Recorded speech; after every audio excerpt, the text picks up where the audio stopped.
বাস্তবায়ন করতে গেলে শয়তানের সাহায্য হয়ে যায়।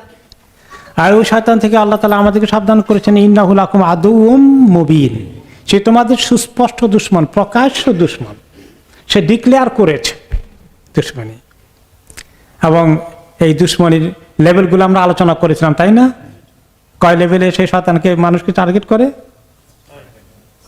হ্যাঁ, 6 লেভেলে। মনে আছে? মাশাআল্লাহ, কিছু লোকের মনে আছে। চিন্তা করে দেখেন কোন কোন 6 লেভেল।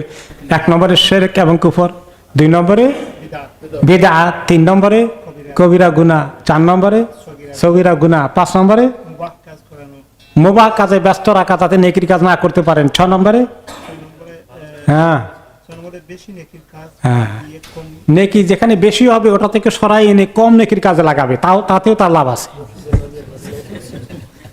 কিছু ঠকাইতে পারলো বনি আদমকে।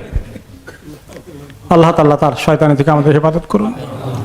নাউযু বিল্লাহি মিনাশ শাইতানির রাজিম।